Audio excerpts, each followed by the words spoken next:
Hello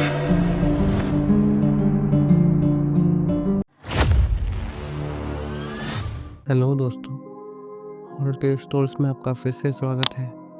मैं हूं हनी और आज मैं फिर से आ गया हूं आपके लिए लेकर सब्सक्राइबर्स द्वारा भेजी गई एक सच्ची हॉरर स्टोरीज। तो मैं ज़्यादा टाइम आपका नहीं लूँगा, तो आप जल्दी अपने अपने हेडफोन लगा लीजिए। तो चलते हैं स्टोरी की ओर। यह एक जलंधर के छोटे से गांव की अजीब सी घटना है जिसने हर किसी को सन कर दिया। यह घटना 15 साल पहले की है, जब गांव में एक सुंदर सी लड़की रहती थी जिसका नाम राधा था। राधा गांव की सबसे प्यारी और सुशील लड़की थी। उसकी मुस्कान में कुछ खास बात थी जो हर किसी का दिल छू जाती थी। लेकिन किसी को क्या पता था कि राधा की जिंदगी जल्द ही एक डरावने मोड़ पर आकर ख़त्म हो जाएगी। गांव के किनारे एक पुरानी हवेली थी जिसमें लोग बहुत ही कम जाते थे। गांव वाले कहते थे कि वह हवेली भूतिया है और वहां रात के समय अजीब अजीब आवाज़ें आती हैं। लेकिन राधा को इन सब बातों पर विश्वास नहीं था। वह हमेशा कहती थी, भूत प्रेत कुछ नहीं होते, यह सिर्फ हमारी कल्पनाएं होती हैं। एक दिन राधा अपने दोस्तों के साथ खेल रही थी, तभी उसकी नज़र उस पुरानी हवेली पर पड़ी। उसने मन में सोचा कि आज वह हवेली में ज़रूर जाएगी और देखेगी कि वहाँ क्या है। उसकी जिज्ञासा ने उसे मजबूर कर दिया। उसने अपने दोस्तों को कहा कि वह हवेली जा रही है, लेकिन वह सब डर के मारे उसे रोकने लगे। लेकिन राधा ने किसी की नहीं सुनी और अकेले ही हवेली की ओर बढ़ गई। हवेली के पास पहुंचते ही राधा को कुछ अजीब सा महसूस हुआ। हवेली के दरवाजे बंद थे, लेकिन जैसे ही उसने दरवाजे को हल्का सा धक्का दिया, दरवाज़ा खुल गया। वह डरते हुए अंदर दाखिल हुई और अंदर घुसते ही एक खौफनाक ठंडी हवा का झोंका उसके चेहरे से जा टकराया। हवेली के अंदर सन्नाटा था, लेकिन तभी उसे किसी की हल्की हल्की हंसी सुनाई दी। राधा डरते डरते आवाज़ की दिशा में बढ़ी। वह धीरे धीरे एक कमरे के पास पहुंची जहां से एक आवाज़ आ रही थी। कमरे के अंदर जाकर उसने देखा कि वहाँ एक महिला है जो जल रही है। उसकी आंखों में दर्द और नफरत का भाव था। राधा चौंकी और अचानक कमरे का दरवाज़ा बंद हो गया। महिला की हंसी अब डरावनी चीखों में बदल गई थी। राधा समझ गई थी कि यह महिला कोई सामान्य इंसान नहीं है, बल्कि वह कोई भूतनी या प्रेतात्मा है। महिला ने राधा से कहा, तुम यहाँ क्या करने आई हो? राधा कांपते हुए बोली, तुम कौन हो? महिला ने जवाब दिया, मैं वह लड़की हूँ जिसे इस हवेली में जिंदा जलाकर मार दिया गया था। मुझे अब तक शांति नहीं मिली और अब तुम मेरे साथ सजा भुगतोगी। इसके बाद उस महिला ने अपनी जलती हुई आंतरिक शक्ति को राधा पर फेंक दिया। राधा दर्द से कतराने लगी और उसकी त्वचा जलने लगी। वह दर्द के मारे चीखने लगी, लेकिन कोई उसकी मदद करने को नहीं आया। महिला ने अपना रौद्र रूप दिखाते हुए कहा, तुम मुझे भूल नहीं सकोगी। अब तुम्हारा नाम भी इस हवेली के साथ जुड़ जाएगा। राधा की चीखें हवेली के अंदर गूंजने लगी, लेकिन बाहर किसी ने नहीं सुनी। जब गांव वाले अगले दिन वहां गए तो उन्होंने राधा का शव वहां पाया। तो जब गांव वाले राधा का शव हवेली से निकाल रहे थे तो उस समय राधा के शरीर में जले हुए कुछ निशान थे और पूरा शरीर बिल्कुल सही था। उसकी आंखें खुली थी, लेकिन उसकी आत्मा इस संसार से जा चुकी थी। राधा के शरीर से एक डरावनी सी महक आ रही थी जो हवेली के अंदर से भी आ रही थी। गांव में यह खबर फैल गई और सब लोग डर गए। लोग कहते थे कि राधा की आत्मा हवेली में फंस गई है और जो भी वहां जाएगा उसकी यही हालत होगी। राधा का नाम अब गांव में एक डरावनी कहानी बनकर रह गया। कई लोग कहते कि राधा की आत्मा अब भी हवेली में भटकती है और जो भी वहाँ जाता है वह कभी वापस नहीं लौटता। यह घटना गांव में एक चेतावनी की तरह फैल गई। लोग अब रात के समय हवेली के पास जाने से डरते थे। राधा की मौत ने यह साबित कर दिया कि कुछ चीज़ें इस दुनिया से परे होती हैं और जिनका सामना करने का हौसला सभी में नहीं होता। आज भी जब गांव वाले हवेली की तरफ बढ़ते हैं तो वह राधा की कहानी को याद करते हैं।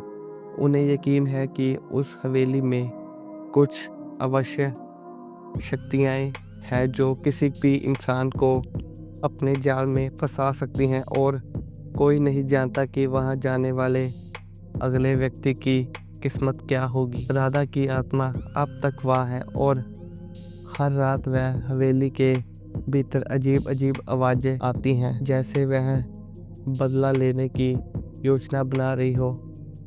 गांव वाले अक्सर कहते हैं राधा को जलाकर मारा गया, लेकिन उसकी आत्मा का दाग आज भी हवेली में बाकी है।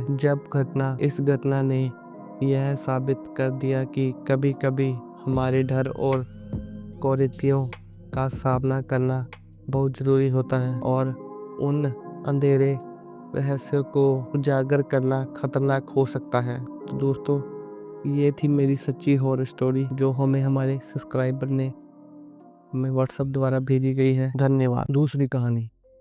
जनवरी का महीना था।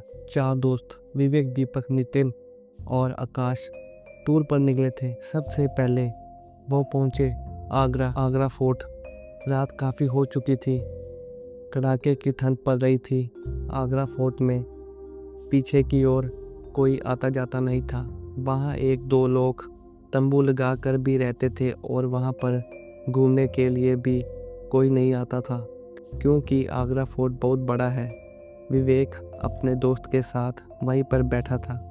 ठंड काफ़ी हो रही थी, इसलिए उन लोगों ने आग जला ली, पर उन्हें डर था कि कोई यहाँ आ ना जाए उन्हें डिस्टर्ब करने के लिए। पर रात के करीब 2 बज रहे थे, इसलिए वहाँ किसी के आने की कोई संभावना नहीं थी। चारों दोस्त आग जलाकर आपस में बातें कर रहे थे। नितिन, क्या मस्त जगह है, कभी यहाँ पर राजा महाराजा लोग रहते होंगे। सैकड़ों सैनिक यहाँ पर खड़े रहते होंगे जहाँ पर हम लोग बैठे हैं। हो सकता है यहीं पर कितने लोग मर गए हों, पर आज देखो इतना बड़ा किला खाली पड़ा है। अब यहाँ सिर्फ घूमने के लिए लोग आते हैं। दीपक, अच्छा हुआ हम लोगों ने कोई होटल नहीं लिया और हम लोग अब आगे कहीं पर भी जाएंगे तो कभी होटल नहीं लेंगे, ऐसे ही रात बिताएंगे। कितना अच्छा माहौल लग रहा है और इस तरह के डरावने एक्सपीरियंस करने में बड़ा मज़ा आता है। विवेक, तो ठीक है, हम सब जहाँ भी जाएंगे ऐसे ही रात बिताएंगे जो कि बहुत डरावनी हो और उसमें 4 चांद लगाने के लिए हम में से हर बार कोई ना कोई एक हॉरर कहानी सुनाएगा, लेकिन वो कहानी बनावटी नहीं होनी चाहिए। सच में उसके साथ वो घटना घटी होनी चाहिए, क्योंकि हर किसी के साथ कभी ना कभी डरावनी घटना होती ही है ना नितिन? तो ठीक है विवेक, प्लान तूने बनाया है तो सबसे पहले कहानी तू ही सुनाएगा। इसके बाद हम सलाह कर लेंगे कि फिर कहानी कौन सुनाएगा। ठीक है विवेक? विवेक, ठीक है, तो दिल थाम कर तुम लोग बैठ जाओ और सुनो दीपक की कहानी। तुझे ज़रूर पता होगा, क्योंकि तेरे साथ जो हादसा हुआ था मैं वही कहानी सुनाने वाला हूँ। दीपक, अच्छा वो कहानी सुनाने जा रहा है? तो यार उस बारे में मैं सोच लेता हूँ ना तो मेरे रोंगटे खड़े हो जाते हैं। ठीक है, सुना, मजा आएगा। विवेक, तो कहानी यहाँ से शुरू होती है कि रात के करीब 1 बजे हाईवे पर मैं अपनी स्कूटी पर कहीं जा रहा था। हाईवे पर दूर दूर तक कोई भी दिखाई नहीं दे रहा था। चारों तरफ बस सन्नाटा था। हवाओं की भयानक डरावनी आवाज़ें मेरे कानों में बार बार पड़ रही थी, लेकिन मैं स्कूटी ड्राइव किए जा रहा था और खुद से ही बोल रहा था कि पता नहीं दीपक किस हालात में होगा, कब से दारू लेने गया है।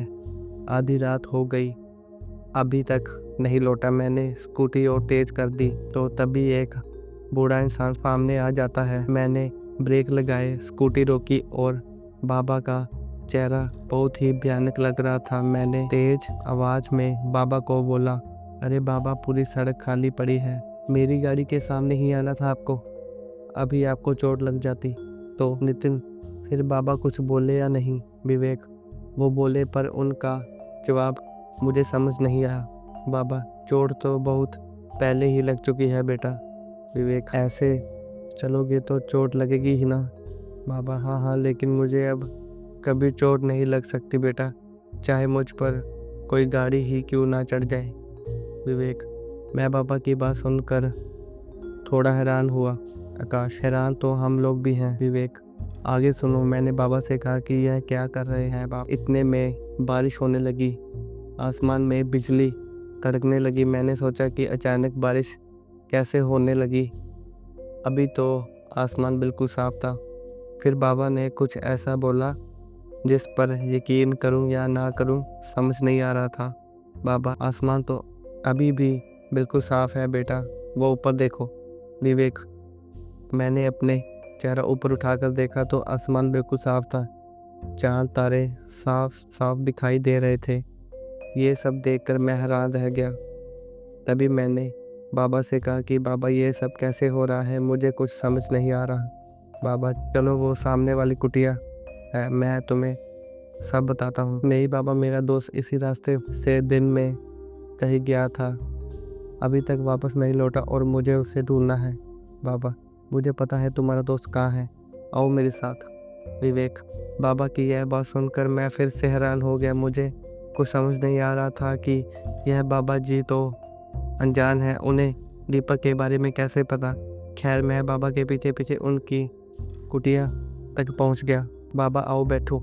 विवेक, बाबा अंदर से लालटेन लेकर आए और उसे जलाया। मैं कुटिया के बाहर ही बैठ गया। बाबा भी ठीक मेरे सामने बैठ गए और मैंने उनसे कहा कि बाबा, अब जल्दी बताओ कि ये सब क्या है, कहाँ है मेरा भाई। बाबा, आज से 3 दिन पहले इसी रोड पर एक बहुत ही भयानक एक्सीडेंट हुआ था। विवेक, हाँ पापा, मैंने सुना है, हुआ तो था एक्सीडेंट, सुना है उसमें 2 लोग मर भी गए थे। बाबा, तुमने बिल्कुल सही सुना है बेटा, वो दोनों बाप बेटे थे। बेटे की आत्मा अभी भी उसी जगह घूमती रहती है। विवेक, क्या सच में? बाबा, हाँ, और उसकी आत्मा गलत आत्माओं के चक्कर में पड़कर खतरनाक हो गई है। अब वो उस रास्ते से निकलने वालों की जान ले लेता है। विवेक, बाबा की यह बात सुनकर मैं डर गया और मैंने कहा, इसका मतलब मेरा भाई भी? बाबा, नहीं, अभी नहीं, अभी तुम्हारा भाई उसकी कैद में है, मारा नहीं है उसको। आकाश, पर उस आत्मा ने दीपक को अभी तक मारा क्यों नहीं? यह बात बाबा को कैसे पता थी? विवेक, यही सवाल मैंने बाबा से पूछा। बाबा, ये सब आपको कैसे पता? मुझे समझ नहीं आ रहा बाबा। बाबा, सब समझ जाओगे, थोड़ा सब्र रखो बेटा और पूरी बात सुनो। यह जो बारिश हो रही है, यह कोई आम बारिश नहीं है, उसी आत्मा ने कराई है। विवेक, क्या? बाबा, मेरा दोस्त दीपक बहुत डरपोक है, वो तो डर के मारे ही मर जाएगा, प्लीज़ कुछ कीजिए। जब आप इतना कुछ जानते हैं तो मेरे भाई को बचा भी सकते हैं ना? बाबा, हाँ, बचा सकता हूँ, लेकिन उसके लिए तुम्हें उसी जगह जाना होगा जहाँ एक्सीडेंट हुआ था। विवेक, आप नहीं चलोगे मेरे साथ? बाबा, बाबा, मेरा यहाँ रहना जरूरी है, तुम जाओ, तुम्हारा दोस्त बच जाएगा, अगर जरूरत पड़ी तो मैं तुरंत आ जाऊँगा। विवेक, ठीक है बाबा, चलता हूँ मैं, मेरे भाई को बचा लेना। बाबा, फिक्र मत करो। विवेक, मैं वहाँ से उठा, अपनी स्कूटी स्टार्ट की और चला गया। जैसे वहाँ पर मैं पहुँचा, अचानक बारिश तेज हो गई, हवाएं तेज हो गई, भयानक आत्माएं दीपक को घेर उसे डरा रही थी। वो नज़ारा बेहद खौफनाक था। दीपक धीरे धीरे दबी आवाज़ में रो रहा था। मैंने अपने डर को कंट्रोल किया, तुरंत अपनी स्कूटी से उतरा और आगे बढ़ गया। मैंने दीपक को आवाज़ लगाई, दीपक, दीपक, तुझे कुछ नहीं होगा। दीपक ने जैसे ही मुझे देखा तो उसके चेहरे पर थोड़ी राहत दिखी। दीपक, विवेक, बचा मुझे, ये आत्माएं मुझे मार डालेंगी। विवेक, आत्मा हंस कर कहने लगी, आजा, तू भी आजा, तुझे भी निपटा देता हूँ, और भयानक तरीके से हंसने लगी। तभी अचानक बारिश रुक गई। आसमान से बिजली चमकी, जिससे कि तेज रोशनी पैदा हुई, और तभी मैंने देखा कि वहाँ पर बाबा आ गए थे। आत्मा ने बाबा से कहा, तुम यहाँ से चले जाओ। पापा नहीं, चले जाओ पापा, यह दोनों मेरे शिकार हैं। बाबा, इन दोनों को तुम कुछ नहीं करोगे, ये मैं नहीं होने दूंगा। विवेक, तभी कुछ ऐसा हुआ जिस पर मुझे यकीन ही नहीं हुआ। नितिन, ऐसा क्या हुआ विवेक? विवेक, बाबा की आंखों से एक चिंगारी निकली, जिससे वो आत्मा जलकर खत्म हो गई। वो आत्मा बाबा से जोर जोर से चीख कर कह रही थी, पापा ये तुमने क्या करा? मैं ये सोच रहा था कि बाबा को ये आत्मा पापा क्यों बुला रही है। मैं इस बात से बहुत हैरान हुआ। मैं बहुत हैरानी से बाबा को देख रहा था। बाबा, हैरान मत हो, 2 दिन पहले जो एक्सीडेंट हुआ था, मैं और मेरा बेटा ही मरे थे उसी एक्सीडेंट में। विवेक, इतना बोलकर बाबा धुआं बनकर आसमान में उड़ गए। तभी दीपक भागकर मेरे पास आ गया। दीपक, अच्छा हुआ जो तू आ गया। विवेक, तुझे कुछ नहीं होगा। फिर मैं दीपक को स्कूटी पर बैठाकर वहाँ से चला गया। आकाश, वाह यार दीपक। नितिन, वैसे विवेक, जब तो स्कूटी से बाबा से टकराया था तो उन्होंने कहा था कि अब मुझे चोट नहीं लग सकती, चाहे कोई गाड़ी ही मुझ पर क्यों ना चढ़ जाए। तभी मुझे हल्का हल्का शक हो गया था बाबा के ऊपर। नितिन, लगता है कोई सिक्योरिटी गार्ड आ रहा है। जैसे ही कदमों की आवाज़ उनके पास आकर रुकी, विवेक और दीपक बिल्कुल हैरान हो गए। विवेक, बाबा, बाबा आप यहाँ? आकाश, नितिन, ये उन्हीं बाबा की आत्मा है। नितिन, अब भागो यहाँ से। नितिन और आकाश डर कर वहाँ से भाग गए। भागते भागते दोनों फोर्ड से बाहर आ गए और एक पेड़ के नीचे बैठ के, नितिन भाई, क्या सच में भूत था या कोई और? मैंने तो ठीक से देखा भी नहीं, एकदम वहाँ से भाग आया। आकाश, हाँ नितिन, मैंने भी कुछ देखा नहीं, पर मुझे भी बहुत डर लग रहा है। मैं उन फोर्ट के अंदर फिर से नहीं जाने वाला भाई। तभी विवेक और दीपक धीरे धीरे चलकर उस फोर्ट से बाहर आते हैं। दीपक, क्या हुआ, फट गई ना? विवेक, अरे भाई तुम्हारे चेहरा तो देखो, सारा रंग उतर गया है। शायद कुछ देर और रुकते तो तुम्हारे पतलून भी गीली हो जाती। विवेक और दीपक दोनों हंसते हुए एक दूसरे को ताली देते हैं। नितिन, मतलब तुम लोग मजाक कर रहे थे? फिर वो इंसान कौन था? दीपक, हाँ और नहीं तो क्या, ऐसे शमशान और डरावनी जगह पर बैठे थे तो सोचा थोड़ा मस्ती की जाए, और वो इंसान वहाँ का सिक्योरिटी गार्ड था। नितिन, और जगह इस मजाक में हमारी जान चली जाती। विवेक, तो क्या फिर तुम भूत बनकर हमें डराने आ जाना? विवेक और दीपक दोनों खूब हंसने लगे। आकाश, मरने के बाद वैसे भी कोई अपना और पराया नहीं होता, भूत बस जान लेना जानता है। फिर वो चारों दोस्त वहीं बैठ जाते हैं और दूसरा दोस्त एक नई कहानी सुनाने लगता है। अगर आपको मेरी ये कहानी पसंद आई हो तो लाइक, कमेंट, शेयर ज़रूर करें।